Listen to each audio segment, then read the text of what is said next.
কিছুদিন পূর্বে এক বক্তার মুখে শুনেছিলাম মৃত্যুর পর আপন ভাই বোনের নাকি আর কোনোদিন দেখা হবে না। আমার জানার বিষয় হচ্ছে এই কথাটি কতটুকু সত্য, আর যদি সত্য হয়েও থাকে তাহলে কেন? রাসূল সাল্লাল্লাহু আলাইহি ওয়াসাল্লাম তো বলেছেন যার সাথে তার মহব্বত তার সাথে তার কিয়ামত। প্রথম কথা হলো যে এটা সঠিক কথা না। যদি কোনো বক্তা বলেও থাকেন যে মানুষ মারা যাওয়ার পরে তার ভাই বোনের সাথে দেখা আর কোনোদিন হবে না, এটা সঠিক কথা না।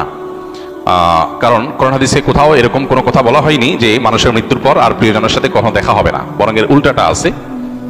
আল্লাহ রাব্বুল আলামিন কোরআন হাকিমের মধ্যে ইরশাদ করেছেন, যে ব্যক্তি ঈমান এনেছে এবং ওয়াত্তাবাআতহুম যুররিয়াতুহুম, তার পরবর্তী বংশধর যাদেরকে সে রেখে গেছে পৃথিবীতে, তারা যদি তার অনুসরণ করে, অর্থাৎ তার ঈমান আমলের অনুসরণ করে, তাহলে আল্লাহ তাআলা বলেছেন যে তাদেরকে তাদের সাথে আল্লাহ তাআলা ইলহাক করে দিবেন, সংযুক্ত করে দিবেন। অতএব এই আয়াত বরং পরিষ্কার বলছে যে কোনো মানুষের মৃত্যুর পর তার আত্মীয় স্বজন বা যাদেরকে তিনি রেখে মৃত্যুবরণ করলেন, সেই মানুষগুলো প্রিয়জনরা যদি তার আদর্শ অনুসরণ করে, অর্থাৎ ঈমান আমলের চর্চার মধ্যে থাকে, তাহলে তাদের সাথে কিয়ামতে বা আখিরাতে আল্লাহ রাব্বুল আলামিন তাদের সাথে সাক্ষাৎ এবং একসাথে থাকার সুযোগ আল্লাহ তাআলা দান করবেন। এটা এখান থেকে পরিষ্কারভাবে বোঝা যায়। আর এর পাশাপাশি নবী সাল্লাল্লাহু আলাইহি ওয়াসাল্লাম আরেকটা হাদিস আছে, আলমারউ মা'a মান আহাব, অর্থাৎ মানুষ যাকে ভালোবাসে তার সঙ্গে সে থাকবে। সেটার একটা অর্থ হতে পারে যে একজন মানুষ যখন জাহান্নামী কোনো মানুষকে ভালোবাসবে, আপনি কার ফ্যান, কার ফলোয়ার, কাকে ভালোবাসেন, কাকে অনুসরণ করেন, এটার উপর নির্ভর করে আপনার গন্তব্য। একজন মানুষ যখন কোনো খারাপ মানুষ অনুসরণ করে তখন তার সাথে কিয়ামত হবে, তার সাথে তার হাসর হবে, সে তার পরিণতি ভোগ করবে।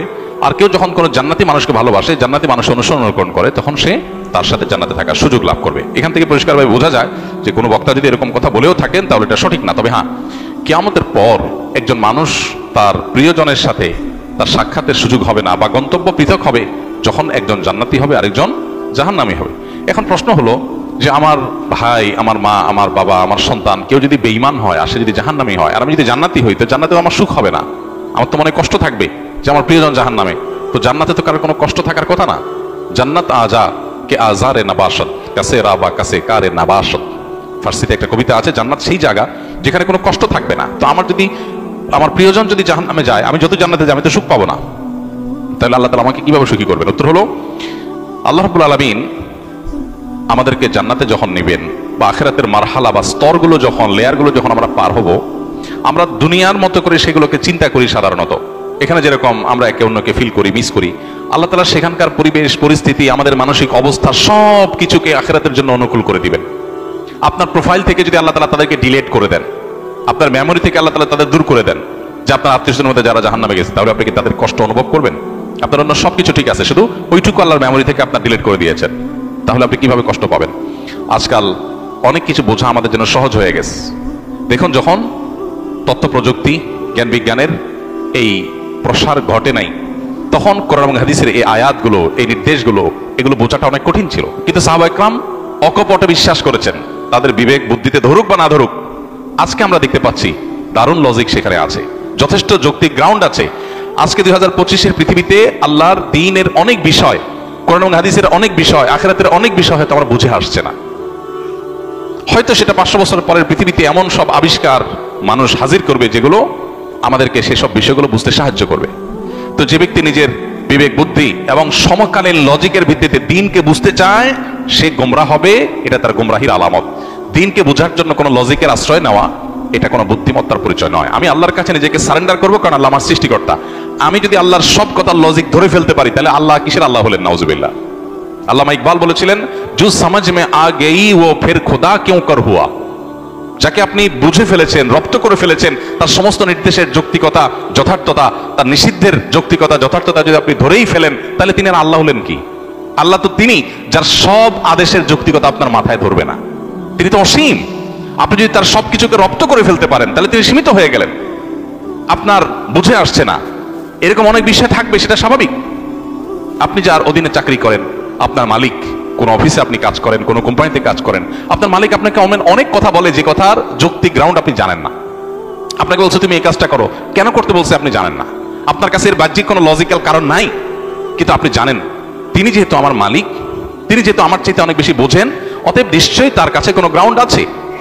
বিধায় আমি তার অধীনস্থ হিসেবে শুধু দায়িত্ব পালন করি, হয়তো আমার বুঝে আসবে পরে। একজন গাড়ি চালক, একজন পিয়ন, তাকে বলা হলো যে ফাইলটা তুমি অমুক জায়গায় দিয়ে আসো, আবার নিয়ে আসো, আবার দিয়ে আসো, আবার নিয়ে আসো। তার কাছে মনে হতে পারে এটা তো অনর্থক কাজ, কেন দিয়ে আসছি, কেন নিয়ে আসছি, এ দ্বারা লাভ কি? অনেক সময় দেখবেন অনেক কোম্পানিতে কোম্পানির নিচের দিকে যে সমস্ত চেয়ারগুলোতে অথবা সাধারণ যে সমস্ত দায়িত্বগুলো আছে সেগুলো যারা পালন করে তারা সাধারণত বসদের সমালোচনা করে, অহেতুক কাজ। সে বুঝে না কেন তার বস এগুলো বলেছে। বসের সব কিছু যদি তুমি বুঝে যাও তো তুমি তো বস হয়ে যাবা। তোমার আর মালিকের মধ্যে পার্থক্যটা কি? যে তার সব কথার রহস্য তুমি বুঝবা না, তার যোগ বিয়োগ সব তোমার মাথায় ঢুকবে না, এটাই স্বাভাবিক। তাহলে আল্লাহ তাআলার সব যোগ বিয়োগ, আল্লাহর সব আদেশের সাথে যৌক্তিকতা তোমার কেন বুঝতে হবে? এটাই হলো সবচেয়ে বড় বিভ্রান্তি, এটাই হলো সবচেয়ে বড় ইললজিক্যাল, সবচেয়ে অযৌক্তিক কাজ, যে আল্লাহর সব আদেশ নিষেধের যথার্থতা আমার বুঝতে হবে। এই চেষ্টা করাটাই একটা হাস্যকর চেষ্টা। মানুষ হয়ে যদি আমার চাইতে অনেক দূরে থাকা, অনেক উপরে থাকা মানুষের আদেশ নিষেধের যৌক্তিকতা আমি না বুঝি, তাহলে সৃষ্টি হয়ে স্রষ্টার সমস্ত আদেশ নিষেধের যৌক্তিকতা আমার বুঝতে হবে, এটা মোটেও যৌক্তিক কোনো বিষয় নয়। তো যেটা বলছিলাম, যে প্রশ্নের উত্তরে এত কথা বলছিলাম, সেটা হলো যে আখিরাতে আল্লাহ রাব্বুল আলামিন কি করবেন সেটা নিয়ে আপনার আমার টেনশন নাই। আমাদের নাস্তিক বন্ধুদের অনেক প্রশ্ন থাকে, যে প্রশ্ন দেখে সরল মনা বা সংশয়ে ভোগা অনেক মানুষ তারা বিভ্রান্তিতে পড়ে যান, অদ্ভুত অদ্ভুত সব প্রশ্ন করে। ইমানদারের সমস্ত প্রশ্নের কমন উত্তর হলো, আমি গোলাম কার? আল্লাহর। আল্লাহ আদেশ করেছেন, আমি তামিল করব। আল্লাহর সমস্ত আদেশ, সমস্ত নিষেধের যৌক্তিকতা বোঝা আমার জরুরি না। আমি যদি তার সব কিছু বুঝেই যাই, তাহলে তিনি আর আল্লাহ হলেন কি? তিনি তো আমার মতো মানুষই হয়ে গেলেন। আল্লাহ তো সে অসীম সত্তা, যার আদেশ নিষেধকে আমার সীমিত বিবেক দিয়ে সবকিছু বুঝবো না, এটাই তো স্বাভাবিক। অতএব আখিরাতে কিয়ামতের দিন আল্লাহ তাআলা কিভাবে, আমার আত্মীয় স্বজন কেউ যদি জাহান্নামী হয়, আমি যদি জান্নাতি হই, তা আল্লাহ আমাকে কিভাবে সুখ দিবেন, এটা নিয়ে আমার টেনশন নাই। সুখ কিভাবে দিবেন এটা আল্লাহর কাজ, আমার টেনশন না করলেও চলবে। অদ্ভুত অদ্ভুত প্রশ্ন অনেকে করে। প্রশ্ন করে, ভাই একজন মানুষ কিয়ামতের মহাপ্রলয়ের 500 বছর আগে মারা গেছে, 500 বছর ধরে সে জাহান্নামী হওয়ার কারণে কবরের আযাব সত্য। আহলে সুন্নাত জামাতের আকীদা হলো আযাবুল কবরি ওয়া নাঈমুহু হাক্কুন। কবরে আযাব হবে খারাপ মানুষদের, আবার ভালো মানুষ হলে তার কবরে শান্তিরও ব্যবস্থা হবে। তার লাশ মাটির সাথে মিশে পচে গলে যেতে পারে আপাত দৃষ্টিতে, কিন্তু ওই তার ধ্বংসাবশেষ, তার যে মূল উপাদান, সেটাকে আল্লাহ তাআলা শান্তি দিবেন। দেখতে দেখা যাবে মাটি, সে মাটি হয়তো কষ্ট ভোগ করছে বা সুখ ভোগ করছে, এটা আমরা অনুভব করব না। আজকের পৃথিবীতে এটা তো বোঝা খুব সহজ, আজকের পৃথিবীতে এরকম বিষয়গুলো বোঝা একেবারেই সহজ। তো এই বিষয়টা সত্য। এখন প্রশ্ন হলো, যে ব্যক্তি কি আমাদের 500 বছর আগে মারা গেল, তাকে আল্লাহ তাআলা 500 বছর ধরে কবরের শাস্তি দিচ্ছেন। আরেকজন কিয়ামতের ঠিক আগের দিন মারা গেল, যেদিন কিয়ামত তার আগের দিন মারা গেল, তার শাস্তি দিন আল্লাহ তাআলা একদিন। এখন নাস্তিক ভাইদের প্রশ্ন হলো যে, ভাই মনে করেন দুইজন একে অপরাধে মারা গেছে, সমান অপরাধী হয়ে মারা গেছে। একজন 500 বছর ধরে শাস্তি পাইছে কবরে, আরেকজন মাত্র একদিন পাইছে, এরপর তো কিয়ামত হয়ে গেছে, আর কবরের শাস্তির সুযোগই নাই। তাহলে আল্লাহ তাআলা এখানে ইনসাফ কেমনে করবেন? আল্লাহ কিভাবে ইনসাফ করবেন, এই টেনশন তার মাথায় ঢুকছে। আল্লাহ রাব্বুল আলামিন ইনসাফ করবেন, দ্যাটস ইট।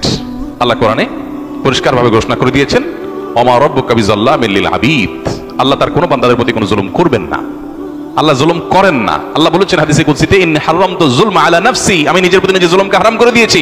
সো 500 বছর আগে মারা গেছেন, কিয়ামতের একদিন আগে মারা গেছেন, সেম অপরাধের অপরাধী, সমান অপরাধের অপরাধী, সমান দোষে দোষী, কিন্তু একজনকে 500 বছর ধরে শাস্তি, আরেকজনকে একদিন আগে শাস্তি। এই দুইটার মধ্যে আল্লাহ ব্যালেন্স কিভাবে করবেন? তার হাজারটা ব্যবস্থা আল্লাহর কাছে থাকতে পারে, আমার এটা চিন্তা না করলেও চলবে। আল্লাহ করবেন ইনসাফ, এতটুকু নিশ্চিত। আল্লাহ জুলুম করবেন না, এটুকু নিশ্চিত। কিভাবে করবেন সেটা আল্লাহ ভালো জানেন, আমার জানার দরকার নাই। এটা হলো ইমানদারের কথা। তারপরেও বুঝার জন্য ইব্রাহিম আলাইহিস সালাম যেরকম বলেছেন, আল্লাহ কিভাবে আপনি আবার প্রাণীগুলোকে একত্র করবেন, জীবিত করবেন, আমাকে একটু দেখান। আল্লাহ বলেছেন, আওয়ালাম তো মিন, তোমার কি ইমান নাই? ইমান আসে না, বিশ্বাস হয় না? হ্যাঁ বালা ওয়ালাকিন লিয়াতমাইন্না কলবি। আল্লাহ তাকে দেখাইছেন। তো বোঝার জন্য বলা, একজন মানুষকে 500 বছর ধরে শাস্তি দিলেন আল্লাহ তাআলা, আরেকজনকে একদিনে শাস্তি দিলেন। 500 বছরের শাস্তি একদিনে। এই শাস্তির কোয়ালিটি দিয়ে, দীর্ঘদিন ধরে দেওয়া শাস্তি আর অল্প সময় দেওয়া শাস্তি, দুইটাকে সমন্বয় করা সম্ভব কিভাবে? আপনি একজনকে 100টা কিল দিলেন, কিল, দুজন সমান অপরাধ করছে, একজনকে 100টা দিয়েছেন, আরেকজনকে একটা দিয়েছেন, দুইটাকে সমান করা সম্ভব না? সম্ভব না।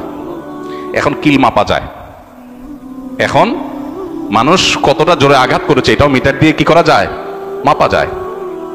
আপনি একজনকে ছোট ছোট করে 100টা কিল দিলেন, যে পরিমাণ কষ্ট পাবে, আরেকজনকে একটা বড় করে একটা দিলেন, সমান করা সম্ভব কি সম্ভব না?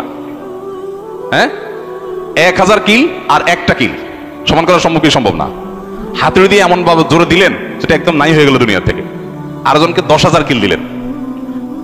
তো এই দুইটার মধ্যে যদি ব্যালেন্স করা সম্ভব হয়, তাহলে 500 বছর আগে মারা যাওয়া মানুষ আর কিয়ামতের একদিন আগে মারা যাওয়া মানুষের শাস্তির মধ্যে ব্যালেন্স করা কেন অসম্ভব হবে? মানুষ সবকিছু নিজের মতো করে ভাবে, এই জন্য সে ভুল করে। আমি মানুষ, আমার সীমিত শক্তি সামর্থ্য দিয়ে আমি ভাবি, আল্লাহ তাআলা অসীম, অতএব তার দ্বারা অসম্ভব বলতে কিছুই নাই। কিয়ামতের ময়দানের আল্লাহ রাব্বুল আলামিন জান্নাতে আত্মীয় স্বজনকে যেরকম মিলিত করাবেন, আবার জাহান্নামে আত্মীয় স্বজনের রাস্তা ভিন্ন হয়ে যাবে, কিন্তু ভিন্ন হওয়ার কারণে জান্নাতের কোনো কষ্ট হবে না। সে ব্যবস্থা আল্লাহ করবেন। কিভাবে করবেন আল্লাহ জানেন, কিভাবে করবেন আল্লাহ জানেন। এক লোক প্রশ্ন করেছে, ভাই আমার তো বিড়ি খাওয়ার অভ্যাস আছে, আল্লাহ তো জান্নাতে যা চাইবেন তাই দিবে, তো আমি জান্নাতে বিড়ি খাওয়া ছাড়া তো আমার ভালো লাগবে না। যদি আল্লাহ আমারে জান্নাত দেন, যদি আল্লাহ আমাকে জান্নাত দেন, হতে পারে না যে অনেক গুনাহ করবার আল্লাহ মাফ করে জান্নাত দিয়ে দিয়েছেন, হতে পারে, ইমানদার হলেই হলো। তো আমি ইমানদার মুসলমান, আল্লাহ আমার সব মাফ করে জান্নাত দিতে পারেন, সুযোগ তো আছে। যদি দেন তো আমার তো বিড়ি ছাড়া ভালো লাগবে না। তো জান্নাতে গেলে আল্লাহ আমার বিড়ি দিবেন কিনা? দিলে জান্নাতে বিড়ির মতো নোংরা জিনিস থাকলো, দুর্গন্ধ। আবার যদি আল্লাহ না দেন তাহলে আমার জান্নাতে সুখ হবে কেমনে? তো উত্তর হলো, আপনার অন্তরে যে বিড়ির চাহিদা আছে, এই নোংরামি আল্লাহ তাআলা দূর করে দিবেন, এটা আর থাকবে না আপনার মনে। সম্ভব কি সম্ভব না? সম্ভব, বিভিন্নভাবে সম্ভব। অতএব এই বিষয়গুলোকে আল্লাহ তাআলার উপর ন্যস্ত করা দরকার। আখিরাতের বিষয়গুলোকে আমরা নিজেদের মতো করে ভাবা ভুল।